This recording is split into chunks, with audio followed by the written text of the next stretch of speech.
Do you play Magic the Gathering? You can pre-order a booster box, fat pack, and both Planeswalker decks in one sweet, affordable bundle. Affiliate link below.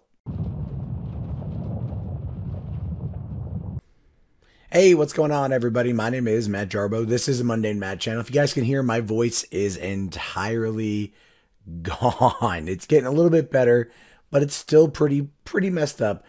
But I had to respond to this. I had to do it. I had to do it, especially after the events that unfolded at VidCon 2017, where myself, Sargon of Akkad, Chris Raygun, the Warskis, and a number of other people like the Honey Badgers and apparently Joey Salads, all showed up and went to the panel where Anita basically used her position of privilege to verbally assault and defame Sargon of Akkad without directly calling him out by name. However, in the fallout of that, instead of acknowledging what she did, right, and trying to fix it, which is something she says quite often, she decided to double down. And I gotta bring that up. I gotta talk about it because I think it's funny.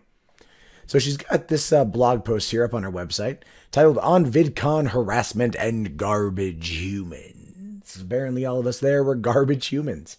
Saying, to kick off the Women Online panel at VidCon last Thursday, the moderator posed the question, why do we still have to talk about the harassment of women?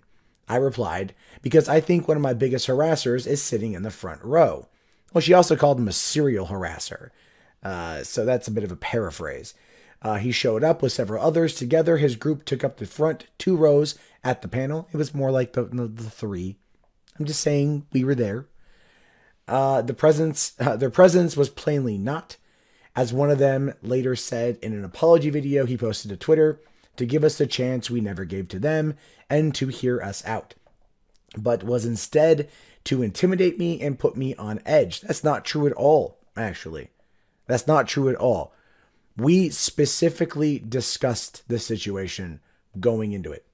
We did. We all specifically discussed the situation. Our intent was not to have that happen.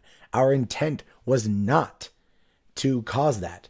That's why we didn't tweet about it. That's why we didn't talk about it. We didn't take pictures of the stage beforehand to say where we were. We weren't trying to draw incitement, nor were we tweeting about it really during the panel.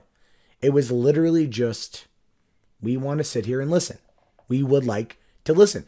And if you look at what happened with like the Francesca Ramsey panel the next day, we were there the same way. We engaged in that particular discussion. We applauded her when we agreed with her statements. We applauded people on your panel when they made statements we agreed with. We were there to listen and learn and also to back up beliefs that we agreed with. And that's part of a discussion. It's finding the commonality, finding the common ground. That's what we were doing. But this again is crafting this new narrative. They will no doubt plead innocent and act shocked at what they characterize as the outrageousness of such allegations. This too is part of their strategy. Gaslighting. Jesus Christ. Gaslighting. Yes, Anita. Yes, that's precisely what happened. We didn't gaslight anything. No one gaslighted anything because the proof is in the pudding. The proof is in all of the video evidence, the uncut, raw video footage that's out there of this particular panel that shows there was no gaslighting. There was nothing out there. People online can watch for themselves what happened. They can view for themselves what happened without any spin. Because you cannot sit there and say that the unblinking eye of a camera allows you the spin, especially if it's the full context of like an hour. There was no pre-setup. There was no pre-gotcha moment. There was nothing there that can be argued was anything of what you're trying to say here, which is why it's so funny that you're trying to argue gaslighting. She's acting in the way intended to encourage me and their other targets to doubt ourselves and to wonder if all of this isn't just in our heads. I would argue after the fact that we showed up and said nothing, it might be.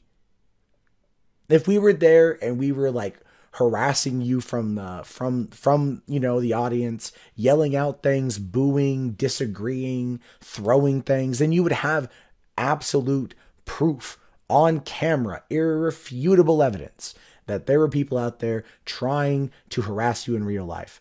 But because everyone was silent and listening, you know that's not the case. You absolutely positively know that is not the case. But to anyone who examines their patterns of behavior with clear eyes, their intentions or the intentions of their actions are undeniably apparent. Again, please provide context. To quote Teal Deer, who wasn't happy we were all there, citation fucking needed. She goes on to say, okay, well, Carl, this is Carl Benjamin, aka Sargon of Akkad. There's Andy Worski, there's Chris Worski, there's Chris Reagan, there's Dave Cullen, and I'm somewhere back over on the other side of these guys. There's Bunty right there too. Good shot. I wish I was where this guy was. Anyway, Carl is a man who literally profits from harassing me and other women. He makes over $5,000 a month on Patreon for creating YouTube videos that mock, insult, and discredit myself and other women online, and he's not alone. Anita, not all criticism is harassment. You know not all criticism is harassment, but you're still backing that claim. Carl makes videos debunking feminist arguments. That's what he does. You can look at them any way you want. You can agree or disagree. That's perfectly fine. But he's not sitting there and attacking you. He's attacking the idea, right? Your ideas, but he's attacking the ideas. That's the entire point of this. Again, this is where it goes. He is one of several YouTubers who profit from the cottage industry of online harassment and anti-feminism, says the person who profits from online harassment and feminism. Together, these people have millions of followers who are regularly encouraged by the videos and tweets of these individuals to harass me and other women who make videos daring to assert the basic humanity of women, people of color, trans folks, and members of other marginalized groups. Anita, we're talking about equality here. Equality applies to everybody. All right. So yes, your points that you make about feminism are very easily discredited because oftentimes they're based not even very much fact. And in some cases, especially with your trope series, either manipulation of facts or other just extremely ill-researched allegations. Goes on to say, because of the constant flood of threats and harassment I've received over the past 5 years, simply for being a woman who argues for the basic humanity of women in a deeply misogynistic culture, that is a lie. I went for a very long time, rarely participating in public conversations. That's actually true, if I recall correctly. And I will fully admit, I have watched Anita's career for 5 years. I find her to be a fascinating person. I do. I really do. And my point about still wanting to get a conversation or have a conversation still 100% stands. Just to talk and see, to have that side. If Sargon and Lacey can do it, Francesca and Andy can do it, Anita and anyone, doesn't have to be me, but anyone can do it, I believe. And there actually was, she talked to Boogie, if I recall correctly, because he posted about it on Twitter, and said that they said they had a conversation. So maybe, but then this comes out after the fact. So who knows what kind of impact that had. Okay.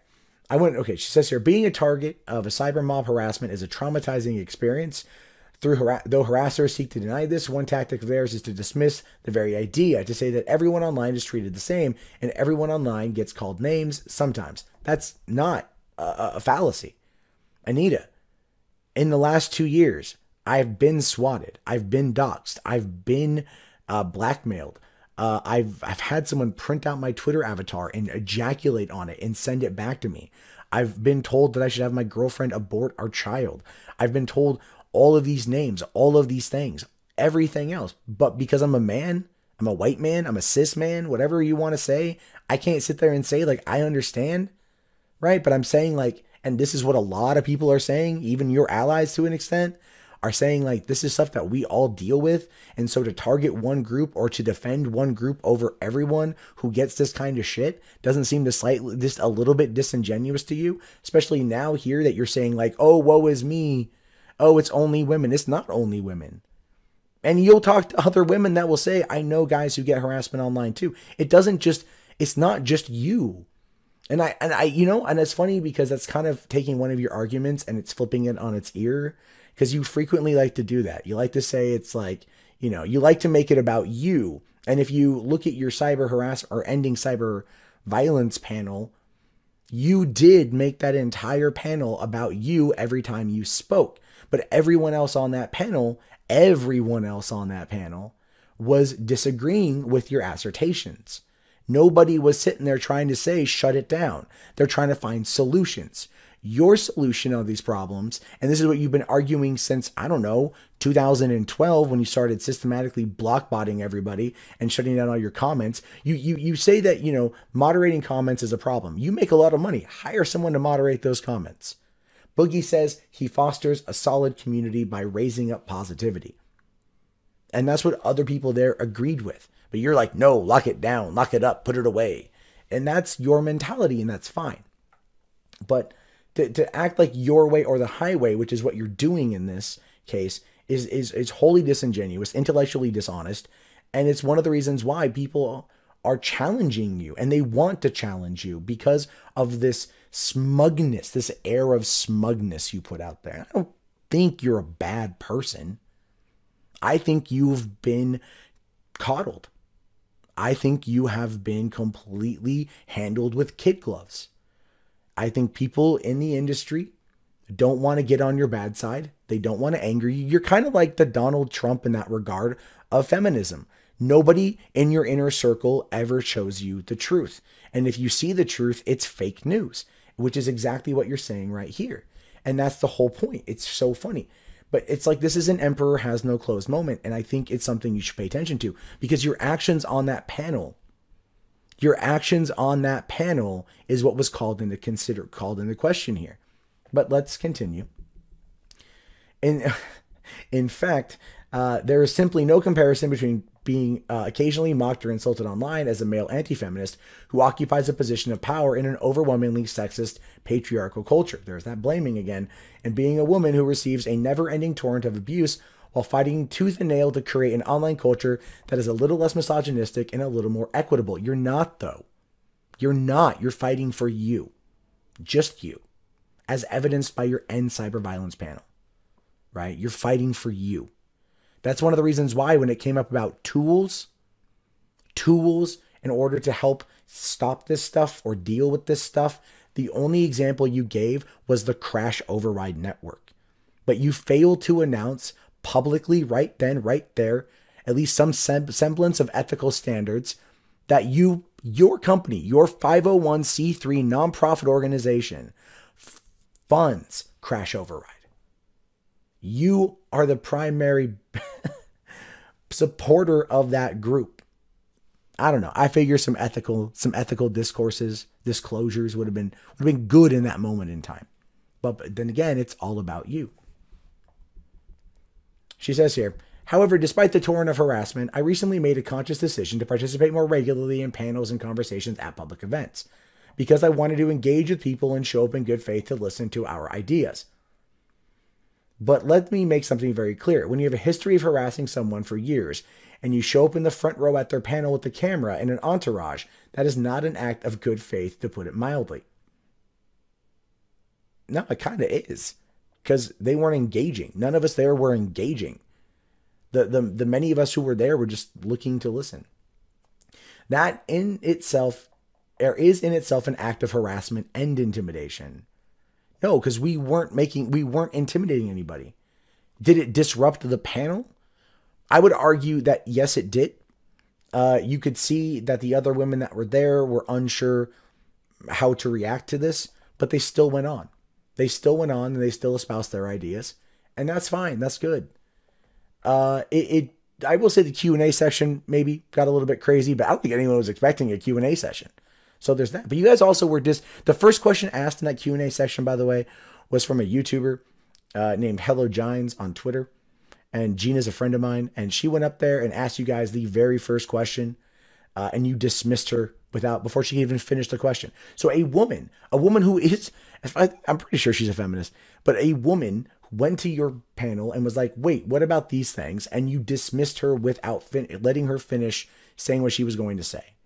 But you're up there crying about how you want to be part of this. Well, you say it right here. You want to talk to people who want to show up in good faith to listen to your ideas.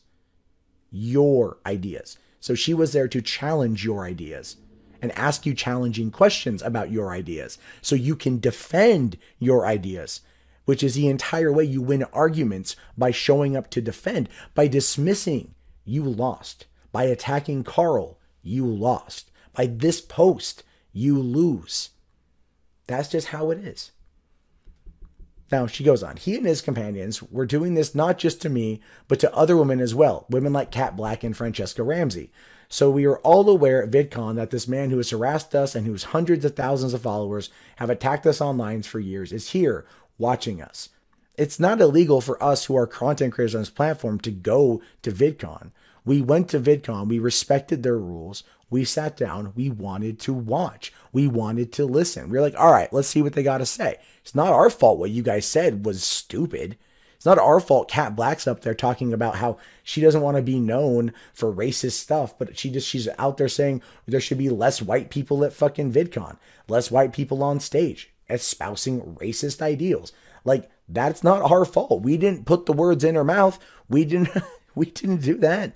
So, but being there to listen is now an act of violence? Come on, Anita, get your head out your ass. Francesca Ramsey, you know what? I want to talk about this one here. Going into VidCon, I'm not going to lie, I was not a fan of Francesca. And I did like watching Andy Worski kind of roast her a little bit because of the stuff, again, very similar to Kat Black, what she was saying that was inherently racist. Even though she doesn't view it as such, no one in her echo chamber, no one in her inner circle is telling her otherwise. But when Francesca was on that panel next to Kat, and when Francesca was talking about wanting to open a discussion, wanting to have a dialogue, wanting to engage in these things, and our group that was there, were the only people applauding in the audience when she says that. That is how you know that what she said was something that is truly going to appeal to all sides. But was sad. It's not funny, it's sad that she then realized what was happening and then had to kind of backtrack that a little bit as to not catch the ire of the other people on the panel with her or her audience or whomever. But that didn't stop her the next day from having a 90-minute conversation with Andy Worski at the convention center. And it ended with them having a better understanding of one another, as well as hugging it out and taking a picture and agreeing to talk in the future. And Andy then went to go watch Francesca give a keynote at VidCon. That is the whole idea here. Your argument, your narrative and all of this is blown out of the water. It's blown out of the water by the actions of those you are directly referencing in your panel. And how about, I just got to say this, back on Kat Black for a hot minute. You talk about people going after Kat Black for saying things, but Kat Black has spent approximately, by my estimation, 40 some odd hours in live streams complaining about the relationship status of Lacey Green and Chris Ray Gun, right? Going off completely, consistently, constantly about this. But there's no, you shouldn't do that. That's not right. You got to rise above, Kat. You got to be a better person, Kat. None of that. None of that. I ain't seen it. I didn't see it there. I ain't seeing it here. Because equality, Anita, is a two-way street, and it doesn't apply to you. And I can't tell if that is narcissism, or if that is just you've been coddled for too long, or if it's some part of a deeper meaning, some part of a deeper issue. But that's what you're doing here. And it was so interesting to see you in person, because it was, like, again, a very interesting experience and something I've been wanting to see. Even if I disagree, I like to watch people I disagree with. And not to harass them, but to actually watch them. Because, yeah, you put stuff out there. People pay attention. People are going to debunk you if you're wrong. And here you were pretty wrong. Anyway, hold on. I'm getting off topic here. Okay, so that we're all aware that VidCon, all right, sorry. It's a deliberate act to create an environment that feels hostile, to communicate to us that if and when we dare to show up in public to express the idea that we express online, the harassment will follow us into the physical world as well. Yeah, I get that. But no one harassed you. No one harassed you. No one said anything mean. No one said anything. The only person dropping the C-bomb on stage was you. That was it. But you attacked Sargon. You called him a serial harasser. You called him a shithead. You called him a garbage person. You, a woman in a position of privilege, attacked an audience member, which is a direct violation of VidCon's code of conduct. And you were not ejected, which, I don't know, that might kind of show your privilege and all this, right? That might show your privilege, because anyone else, if we would have done it, we would have been thrown out. You weren't thrown out. Makes you think. All right, so to finalize this, now he and his followers are acting as if me publicly calling him a garbage human is the equivalent to what he's done to me. It's worse. He criticized your ideas. You attacked him as a person. So yes, it's clearly worse. In truth, he and his followers cannot begin to imagine what it is to constantly beg and fight for your basic humanity in a culture that fundamentally refuses to acknowledge it. He cannot imagine what it is to spend years and years being the target of floods of harassment and hate, and then still go out there and keep fighting. Are you sure about that, Anita? Are you sure about that? People, they get shit. They get a lot of shit. The companion of his, who made the apology video I referenced earlier, also tweeted that women are powerful enough to deal with things like workplace harassment to rape. Okay. As if power is in accepting a culture in which women are second-class citizens, in which misogyny and workplace harassment and rape are the norm. Fuck that. I'll never settle for that. No one's asking you to settle for that. But it's not, these things aren't the norm. No one's saying that these things are the norm. These are things that if they happen, call them out, report them, get the evidence, drag it into the light. But don't blanketly blame everyone. And you're doing that here. Oh, he and his followers. As if the autonomy of the people there don't matter at all. You're singling out Sargon because he's the biggest one there.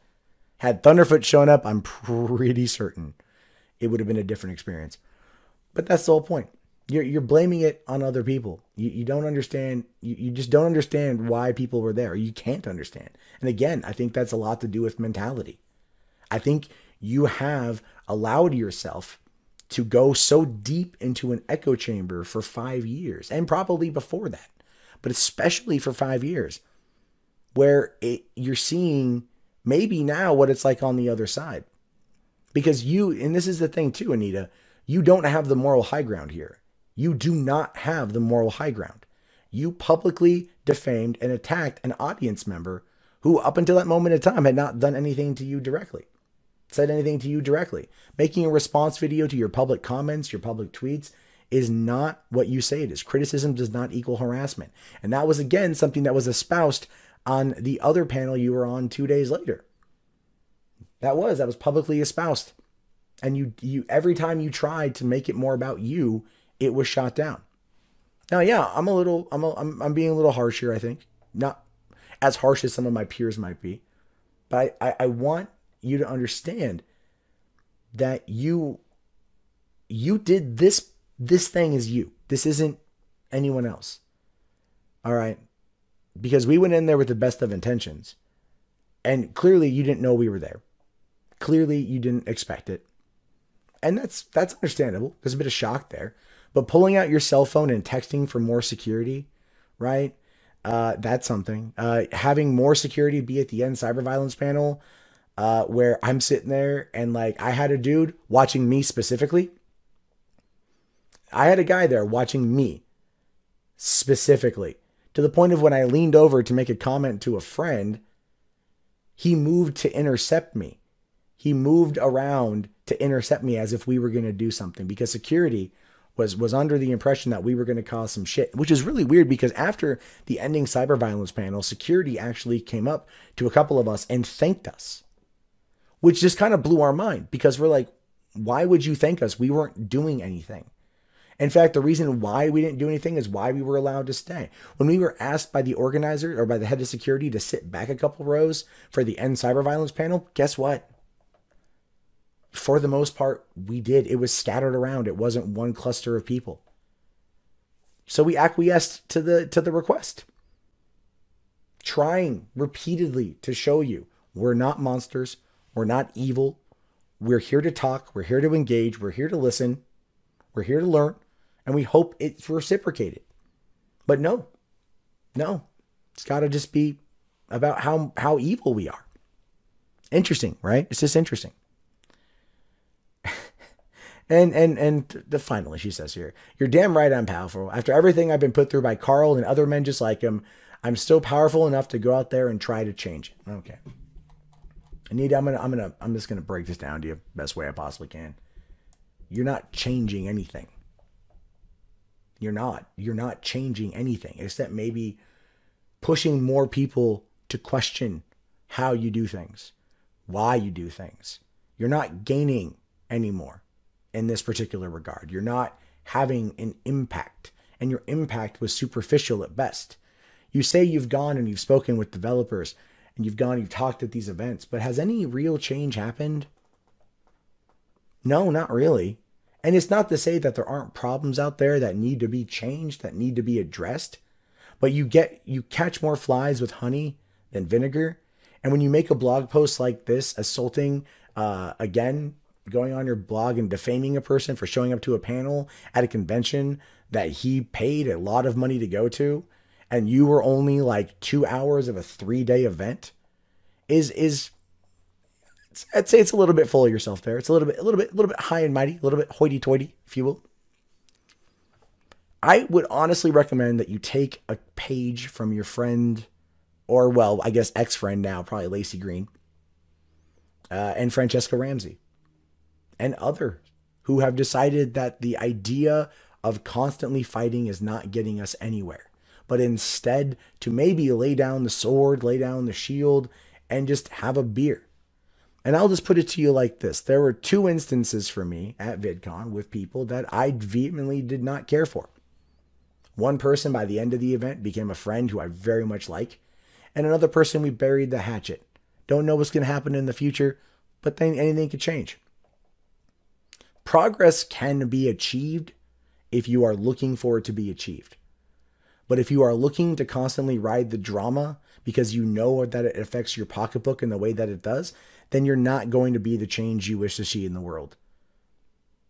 By showing up to VidCon, a lot of us in the commentator side of things that vehemently disagree with other people's opinions have realized that there is a place for discussion. There is a place for the ability to talk, a conversation to proceed, and possible change to happen. But the people that came out to make those changes, to apologize, were open to listen to apologies and to discuss and talk and so on and so forth. They're going to be the voices of tomorrow. They're going to be the voices of the future. People like you who make it all about them and then get mad and write these kind of blog posts afterward, further trying to showcase to their ever dwindling audience that, no, I'm the victim here, but I attacked the person, but I'm the victim, is not going to work.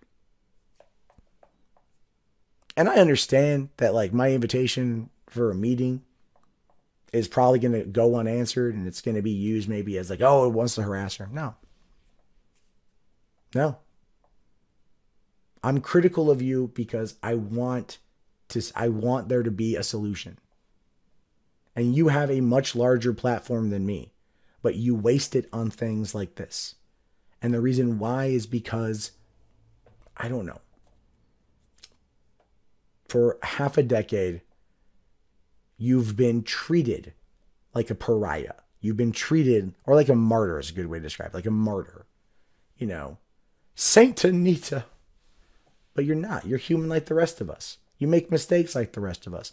The best thing you could have done in this situation, if you wanted to remove all power from it, if you wanted to remove Sargon going on the Joe Rogan podcast today, everyone, Keemstar talking about it, all these things, you should have just come out and said, I made a mistake. I apologize.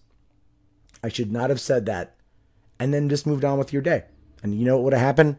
A lot of people on our side, guaranteed, would have been like, yeah, all right, mistakes happen. It's all good. People on your side, though, I don't know. But that's a culture and a community that you've helped foster. So that's something you're going to want to ask yourself in the long run.